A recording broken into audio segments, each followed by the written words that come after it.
વડોદરામાં તંત્રની ઢીલી નીતિના કારણે બ્રિજની કામગીરી ગોકળ ગતિએ ચાલતી હોવાની ફરિયાદ ઉઠી છે। દરબાર ચોકડીથી ખિસકોલી સર્કલ તરફના બ્રિજનું કામ ખોરંભે ચડ્યાનો દાવો કરવામાં આવ્યો છે। છેલ્લા 5 વર્ષથી કામગીરીના કારણે સ્થાનિકો સહિત વાહન ચાલકો હેરાન થઈ રહ્યા છે, પરેશાન થઈ રહ્યા છે। 7 વર્ષ અગાઉ બ્રિજને મંજૂરી અને 5 વર્ષથી કામ ચાલુ થયું છે, છતાં તે પૂર્ણ નથી થતું। 41 કરોડના ખર્ચે તૈયાર થઈ રહેલા બ્રિજની કામગીરીમાં પાલિકાની આળસ હોવાની સ્થાનિક લોકોની ફરિયાદ છે।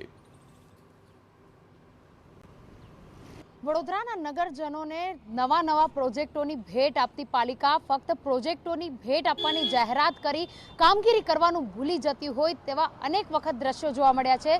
વધુ એક ઉદાહરણ માંજલપુરની દરબાર ચોકડીથી ખિસકોલી સર્કલ તરફ જતો જે બ્રિજ બની રહ્યો છે, આ બ્રિજ બનાવવાની કામગીરી 7 વર્ષથી શરૂ કરવામાં આવી છે।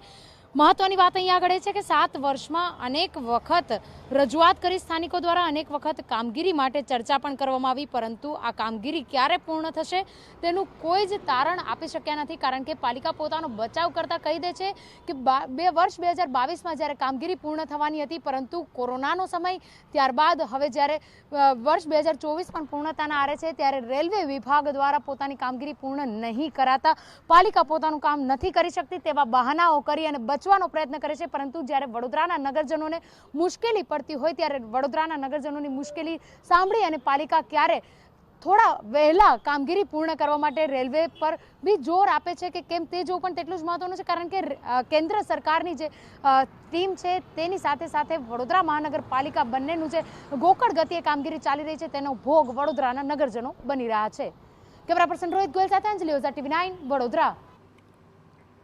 તો સ્થાનિકોની ફરિયાદ છે કે બ્રિજના નિર્માણની કામગીરીના કારણે ભારે ટ્રાફિકના સમસ્યા થતી હોય છે અને અકસ્માતનો ભય પણ રહેતો જ હોય છે।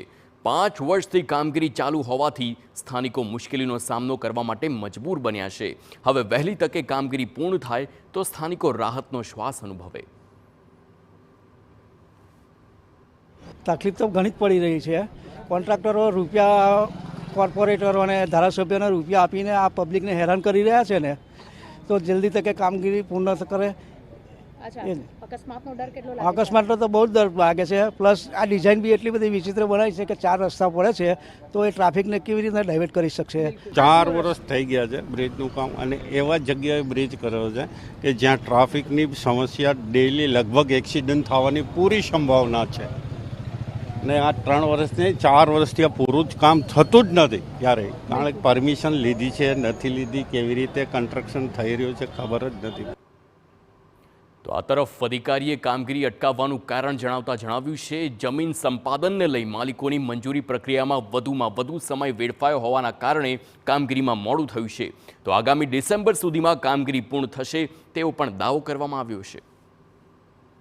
માલિકની જમીન જતી હોય એટલે એ નેગોશિએશનમાં અથવા તો એ સંમતિ આપવામાં મોડું વહેલું થઈ શકે છે, એટલે મોટાભાગનો ટાઈમ ત્યાં આગળ વ્યતીત થઈ ગયો છે। સાથે હાલમાં તો એ બ્રિજ ડિસેમ્બર સુધીમાં પૂરું થઈ જશે એવી અમારી તૈયારી છે।